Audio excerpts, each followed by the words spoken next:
बिस्मिल्लाहिर्रहमानिर्रहीम। अस्सलाम वालेकुम।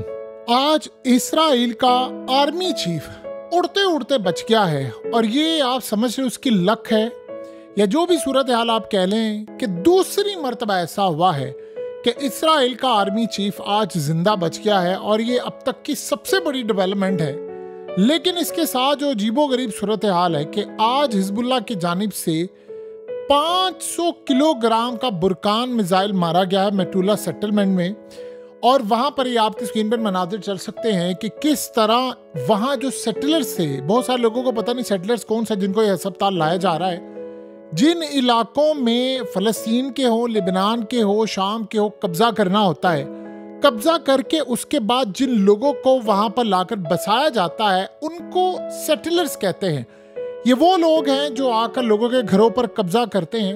इनको मार दिया गया है 5, और ये इतनी तबाहकुन सूरत हाल हुई है कि आप ये सोचें कि गालिबन इनके बारे में कहा जा रहा है कि सारे फौजी थे और सेटलर्स भी थे। और इजराइल की चीखें आज निकल गई हैं कि 2 इंसिडेंट ऐसे हुए हैं जिन्होंने पूरे इजराइल की सिक्योरिटी पर सवालिया निशान खड़ा कर दिया है। ये सारे का सारा मामला समझे, लेकिन सबसे पहले अहम डेवलपमेंट है हुआ ये है कि इजराइल का आर्मी चीफ असल में गया हुआ था गजा की साइड पर। नॉर्दर्न गजा स्ट्रिप पर इजराइल का आर्मी चीफ एक जगह मौजूद था जो फलस्तीनियों के वहां घर है। ये वहां पर एक घर में महफूज था, बड़ा महफूज था घर। अब सीन ये हुआ है कि वहां पर हमास की फोर्सेस की जानिब से उसकी रेकी की गई। उनको या तो अंदर से खबर मिली या इजराइल के अंदर से या बाहर से, जो भी सूरत हाल है, बहरहाल खबर उनको मिली है।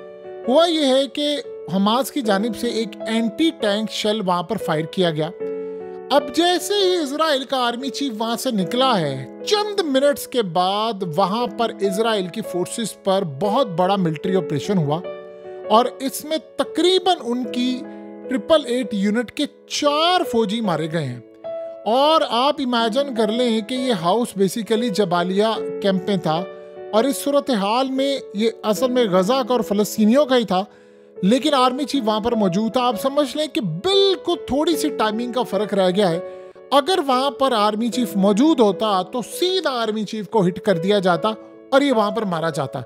ये अब तक का सबसे बड़ा इजराइल को झटका लगा है और वो वहां पर परेशान है। आर्मी चीफ देखिए ये समझ रहा है, उसको ये लगता है कि अंदर खाते कुछ ताकतें ऐसी हैं जो मुझे रास्ते से हटाना चाह रही, क्योंकि आपको पता है कि कल इजराइल के आर्मी चीफ ने ये बात कह दी है कि हमने गोल्स अपने सारे अचीव कर लिए हैं, लिबनान में भी, गजा में भी, और फर्दर अगर हम ये जंग कंटिन्यू करते हैं तो ये फिर हमारे फायदे में नहीं है। उसने कहा ये मिलिट्री का ज़या है, यानी फौजी मारे जा रहे हैं गजा के अंदर भी और लिबनान के अंदर भी मारे जा रहे हैं। ऐसा लग रहा है कि टाइमिंग की मुखबरी की है या कुछ भी हुआ, ऊपर नीचे हो गया है कि इजराइल का आर्मी चीफ जैसे वहां से निकला है अटैक कर दिया गया है और वहां पर सूरत हाल बड़ी अजीबोगरीब हुई है। और ये बहुत बड़ा सरप्राइज था, बहुत बड़ा सरप्राइज था कि इतने बड़े पैमाने पर इस तरह की इंटेलिजेंस मालूमात पहुंच जाना हमास तक, जब याह्या सिनवार को मार दिया गया है। उनके पास कोई जरिया नहीं है, कोई चीज नहीं है। 2 ही सूरत हाल हो सकती है कि अंदर से खबर निकली है और गालिबन इजराइल के आर्मी चीफ ने, जाहिर सी बात है, उसको पता है कि मेरी जान को खतरा है, नेतन्याहू और पार्टीज और बहुत सारे लोग मेरे खिलाफ हैं, तो इस सारे मामले पर टाइमिंग का फर्क पड़ा है। जैसे ही वो निकल कर गया है, चंद मिनट के बाद हमला हुआ और वहां पर बाकी जो फौजी थे वो मारे गए, लेकिन आर्मी चीफ असल में वहां पर बच गया।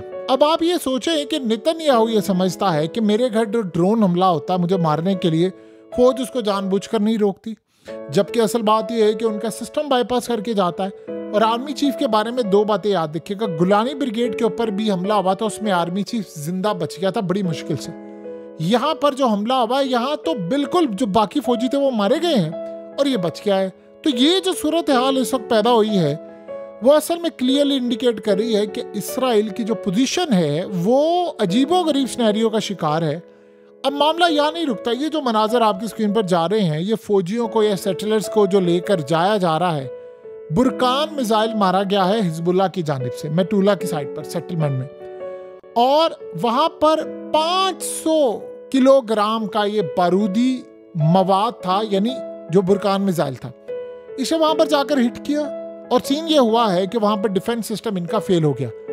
जो वहां पर 5 लोग थे, इन्होंने अभी तक 5 का नाम लिया, हो सकता है तादाद ज्यादा हो, 15 हो, 20 हो, 25 हो, कुछ नहीं कहा जा सकता, क्योंकि आपको पता है जितने लोग मारे जाते हैं उसमें इनका फिगर हमेशा कम होता है। तो दो सूरत हाल बड़ी अजीब हुई हैं कि जिन लोगों को जाकर नॉर्थ की साइड पर बसाया गया, अभी बहुत सारे लोग तो छोड़कर चले गए हैं, आपको पता है, वो तो सारे रह रहे हैं होटल्स के अंदर, और उनकी हालत क्या, और उनको कहा था वापस लाकर बसाना।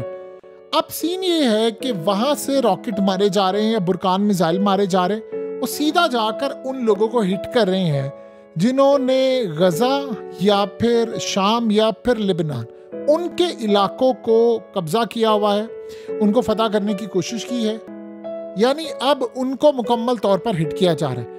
ये अब तक की जो सूरत हाल है, ये अब तक की जो डेवलपमेंट्स है, आप उसका अंदाज़ा भी नहीं लगा सकते कि सूरत हाल इस वक्त किस लेवल की हो चुकी है इसराइल में। यानी क्लियरली इंडिकेट कर रहा है इसराइल का मामला कि इस वक्त मुखबरियां भी हो रही हैं, आर्मी चीफ को भी उड़ाने की तैयारी है, नेतन्याहू को भी उड़ाने की तैयारी है। आपको पता है कि नेतन्याहू ने तो वैसे ही ओपनली कह दिया है कि उसके बेटे की शादी थी तो वो अपने बेटे की शादी को मुलतवी कर रहा है, यानी पोस्टपोन कर रहा है। लेकिन ये जो सूरत हाल हुई है कि वहां पर अब आम जो मिसाइल थे वो भी नहीं रुक पा रहे, बुरकान मिसाइल नहीं रुक पा रहा। अब आप ये सोचें कि आप नॉर्थ की साइड से लोगों को या हाइफा के अंदर रहने वालों को कैसे रोकेंगे कि भाई घर में रहो, हमने ये करना फलाना करना है। असल बात ये है कि अब इनका डिफेंस सिस्टम जवाब दे गया है, अब इनसे मिसाइल रोके नहीं जा रहे। अब सोचें अगर एक घर के अंदर 5 लोग मौजूद हो या फौजी हो या कोई भी हो, जो भी सूरत हाल है, वहां से आकर मिसाइल हिट करता है और आपका डिफेंस सिस्टम उसको रोकने में नाकाम रहता है। आप जितनी मर्जी दलील दे दे, हम ये जंग जीत रहे हैं, हम फलाना कर रहे हैं, हम ये कर रहे हैं, वहां पे रहने वाले लोग ये कह रहे हैं कि हमें लाकर बसाया था। अब आपसे रॉकेट्स भी नहीं रुक रहे, आपसे मिसाइल भी नहीं रुक रहे। सो इस वक्त जो सूरत हाल पैदा हुई है वो इसराइल के लिए कोई आसान सूरत हाल नहीं है। वो भी तब जब आप ये देखें कि आज इंटरनेशनल मीडिया ने खबर दी है कि ईरान हमला करने के लिए जा रहा है इसराइल पर, और वो ये फ्रेश खबर है। उन्होंने कहा है कि हमने ईरान के अंदर अपने सोर्सेज से पता किया है, वो कह रहे हैं कि 5 दिन बाद अमेरिका में इंतखाबात है, उससे पहले हमला होने के लिए जा रहा है इसराइल के ऊपर। ये बड़ी अजीबोगरीब सूरत हाल है। वो कह रहे हैं कि वो उसका इंतजार नहीं कर रहे, क्योंकि इसराइल ने जो भी हमला किया है अब उसको उसका जवाब देने की भरपूर तैयारी है। देखिए, जंग ये हो चुकी है कि कोई किसी का लिहाज नहीं कर पा रहा है। ईरान नहीं कर रहा है इसराइल का, इसराइल तो वैसे ही दुनिया का और इंसानियत का वैसे ही वो लिहाज नहीं करते, आप सबको पता है। लेकिन ईरान बिल्कुल हक पर इस वक्त है। उसकी रीजन क्या है? आपने किसी मुल्क के अंदर हमला करें, आप वहां पर किसी को मारे तो अगले का राइट बनता है। और दूसरी बात यह है कि ना तो ईरान बाकी कंट्रीज की तरह, इस्लामिक कंट्रीज की तरह इस वक्त कोई बुज़दिलों की तरह बैठा हुआ है, ना उसको अमेरिका का कोई डर है कि अमेरिका की कॉल आ जाएगी, लेट जाएंगे, ना उसको इसराइल का कोई डर है। आप इमेजिन करें कि अमेरिका उनको कह रहा है कि आपने हमला नहीं करना, आप फलाना करें। इवन के उनको पैगाम ये दिया जा रहा है कि इंतखाबात के बाद इस जंग का कुछ ना कुछ सरपैर होगा, आपके साथ मामला तय करेंगे, आप हमला। उसे कहा बाद की बातें बाद में होंगी, पहले मैं हमला करूंगा। आप मिसाल के तौर पर अब एक वीडियो पहली दफा सामने आई है, ये ईरान ने जो हमला किया था ये उसकी वीडियो है। आप इस वीडियो को गौर से देखें, ये वाला एंगल पहली दफा सामने आया है। ये किसी एक शख्स ने वीडियो वहां पर बनाई है और उसने पहली दफा रिलीज किया और उसने बताया है, उसने कहा है कि आप जरा हाल देखें, ये मिसाइल नहीं आ रहे थे, ऐसा लग रहा है कि आसमान से जब कोई बारिश होती है तो जो कतरे जमीन पर गिरते हैं और बड़ी तादाद में, इस तरह मिसाइल गिरे थे। और जब वो ये वीडियो बना रहा था वो पूरी दुनिया के अंदर चीख रहा था, वो कह रहा था कि मैंने अपनी जिंदगी में ऐसा नजारा नहीं देखा, ना उसने फिल्मों में देखा, ना उसने गेम्स में देखा। वो कह रहा था कि ऐसा लग रहा है कि कोई क़यामत जैसा सीन था कि जिसमें को 10% मिसाइल रोके जा रहे थे और बाकी 90% हिट हुए थे। यही ईरान ने जब बात की थी तो इसराइल की चीखें निकल गई थी। अब आप ये सोचें कि इसराइल ने उसको कहा था कि 500 मिसाइल मारे गए, ये बड़ी अहम बात है समझने वाली। उसके बाद अचानक इन्होंने कहा नहीं 400 मारे गए हैं। फिर ईरान ने जब आकर कहा नहीं हमने 200 मिसाइल मारे हैं, तो आपको पता है ईरान क्या चाह रहा था? ईरान ये चाह रहा था कि उसके बाद इजराइल हमला ना करे। ये असल में मारे उन्होंने 400-500 ही थे, वो चाह रहे थे कि हमला ना करे। उसके बाद से इजराइल ने भी कहना शुरू कर दिया नहीं 200 मारे। वो असल में पैगाम ये देना चाह रहे थे कि हम चाहें तो हम ये दुनिया को, उन्होंने आपको पता वावेला नहीं किया। ये तो सैटेलाइट की इमेजेस आई कि F-35 वहां से उड़ाए गए हैं, तबाही हुई है, ये हुआ वो हुआ है, लेकिन उन्होंने तो ऐसी कोई सूरत हाल नहीं की। उन्होंने बस कहा हमने जवाब देना था, दुनिया ने देख लिया और सारी दुनिया ने देख लिया जो तबाही हुई है। सो अब जो मामला सामने आया है वो ईरान हमला करने के लिए जा रहा है। देखिए, अमरीकी इंतखाबात में 4-5 दिन है, उससे पहले ये तबाही जो होगी वो तो इसराइल की बुनियादें हिलाकर रख देगी, क्योंकि आने वाले वक्त के अंदर अब इसराइल के खिलाफ पोजीशन बहुत ज़्यादा मिडिल ईस्ट में और इंटरनेशनल सतह पर स्ट्रांग हो गई है। बेशक बहुत सारी इस्लामिक कंट्रीज इसराइल के खिलाफ नहीं खड़ी, लेकिन कम अज़ कम वो ये जंग भी नहीं चाहती। ये भी आप ज़हन में रखिएगा, क्योंकि ये जो जंग है वो इसराइल ने जब अपने घर से बाहर लेकर जानी है तो उसमें 8 इस्लामिक कंट्रीज़ को लपेटना है। तो इन सबको ये बात अच्छी तरह पता चल गई है कि मामला किस जानिब जा रहे हैं। सो इस वक्त हालात ये बता रहे हैं कि आने वाले वक्त की जो तबाही है वो इसराइल की इस वक्त सर पर खड़ी है और ज़्यादा दूर नहीं है मामला तबाही के।